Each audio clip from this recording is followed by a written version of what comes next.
You know, your skin reveals a lot about what's going on internally, especially your liver. If the liver is good, your skin's going to look great.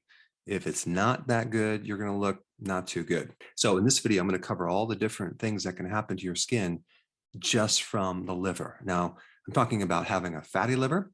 I'm talking about having cirrhosis and inflammation. Now, the thing about the liver, it's a rugged organ.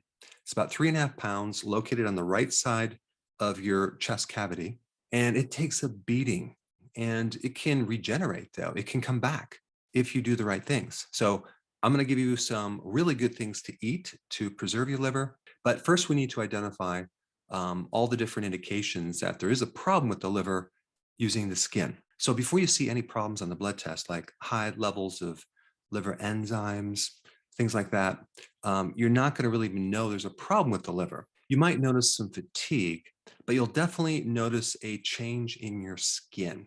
Okay. Now I'm going to cover 15 things that can go wrong with the skin. I'm not going to give you the big long medical name because you don't really need to know that, but I will include the name on this video so you can kind of see what I'm describing. But the best way to put someone to sleep is just to give them a lot of big words, and I'm not going to do that in this video.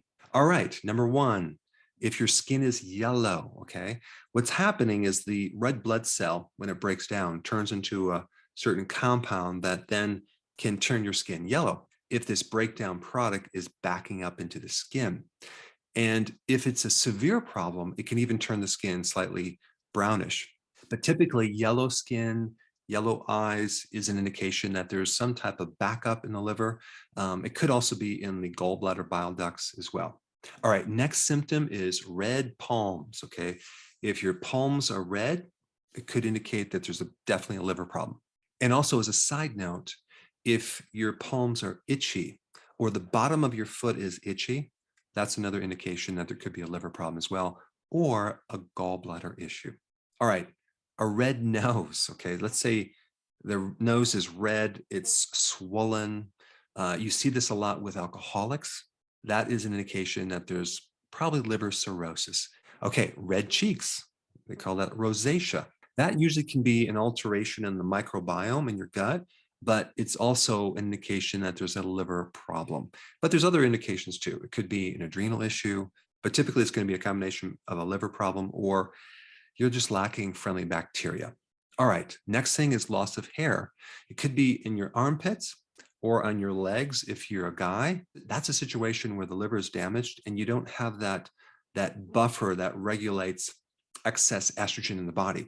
And so as the estrogen increases, then you start losing that hair and the skin becomes very, very soft and even shiny. You see this as a man ages, when they get older, their lower legs don't have any hair anymore and it's very, very super shiny. That's excess estrogen building up because the liver is not buffering that amount of estrogen. All right, next one is paper money skin. What is that? Well, if you ever looked at crinkled old money, it has a certain texture to it. A lot of times the skin becomes that texture when you have liver damage. And you see this on your cheeks or the folds on your face. And the skin is very, very thin. And sometimes you'll see it on the back of the hand too, where it's like paper thin skin. It's a loss of collagen, which is part of the normal aging process, but you see it also with liver damage. All right, spider veins, okay? Specifically the ones that have a little red spot with these little veins coming out of that one red dot. And you'll see this on the abdomen. You can see it on the face. You can see it in other parts of the body. That again is excess estrogen, okay? Because the liver buffers excess estrogen. Now we have the white yellow growths around your eyelids. Okay? That is deposits of cholesterol.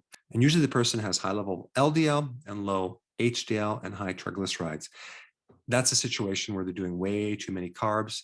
They usually have insulin resistance. They're usually overweight because the cholesterol is backing up into the tissues and out through the eyes. A simple remedy would be to get off the carbs, do intermittent fasting, and take purified bile salts. All right, then we have purple flat little bumps on your skin. Okay, you might see them in the lower extremity or throughout the body.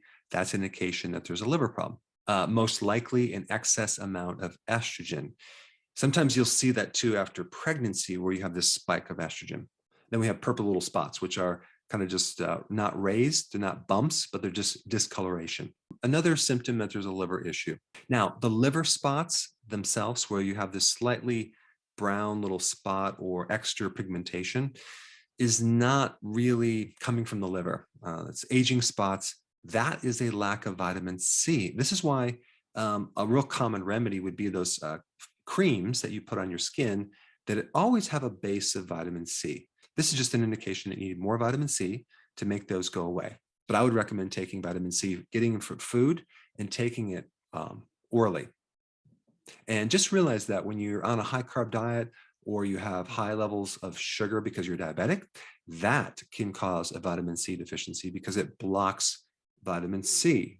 The chemistry of glucose is very, very similar to vitamin C. So the body will always pull in glucose before vitamin C, blocking it. All right, the white scaling plaques, as in dandruff. Now, that's usually a fungal growth, and selenium is one of the remedies that they use for this fungus. And a really good remedy would be to take some olive oil with oregano oil and kind of combine that. I'll put a link down below of how to do it, but you just rub it into the scalp and it'll get rid of dandruff. But realize that the real problem with dandruff is more internally, and it's usually a problem with your microbes in your gut / a liver issue. There's also topical probiotics that you can put on your scalp. I will be doing some videos on that as well.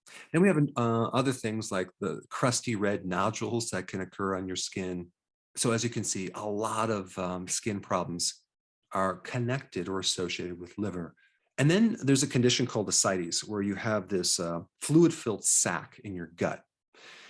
You usually see the guy on the beach in the Speedo with this huge belly, but his legs are like stick thin, and his arms are thin, and he has stretch marks on the abdomen. That's coming from a very severe cirrhosis of the liver, and it's called ascites, and you get these stretch marks. But not all stretch marks are liver, but certain stretch marks can be if it's coming from ascites. All right, a flattened face where you're losing fat on the face. That can happen with certain liver issues because you're not able to produce the growth hormone that works through the liver anymore, and you're losing certain amounts of protein that the skin just kind of falls flat on your face. And then maybe I should tell you the name of that. It's called facial lipodystrophy. All right, now for the good news, okay? There are foods that you can start eating that can improve the liver, and you can help to bring the liver back. One of the best foods that you can possibly eat for the liver is radishes. Honestly, I don't like radishes. My wife does. I don't like them, but I will eat them on a salad. But radishes are amazing for the liver. They're part of the cruciferous family. They're very bitter, but they have properties to help reverse a fatty liver. They trigger certain types of enzymes that help the phase 1, phase 2 detoxification to get rid of poisons. They increase the bile production of the liver. Radishes, hands down, are probably one of the best vegetables for the liver. Then we have lemons. I just did a video on this. You blend the whole lemon, very, very bitter. Anything bitter is good for the liver. If you haven't seen that video, I'll put a link down below, but you can blend it with water, with little stevia. Man, that's really good for a fatty liver. And then we have apple cider vinegar, which supports your blood sugars, which actually makes insulin more sensitive, and that alone is going to reduce the fat on your liver. Then arugula, which is one of my favorite cruciferous vegetables, very bitter, very good for the liver. It's way better than a regular lettuce, so you might want to use that in your salads instead of other types of vegetables. But anything leafy green is going to be awesome for the liver. And of course, out of all the vegetables, the cruciferous vegetables are a superior vegetable for the liver. Then we have garlic, is really good for the liver. I mean, I've done so many videos on that.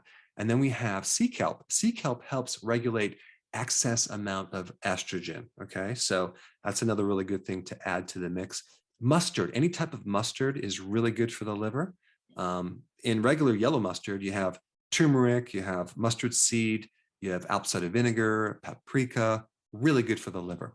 Dandelion greens, very bitter, awesome for a fatty liver. And then egg yolks, which is loaded with lecithin, which is the antidote to cholesterol. Eggs are very awesome for a fatty liver. Now, if you haven't seen my video on how you can identify liver problems through your foot, check this out. It's right here.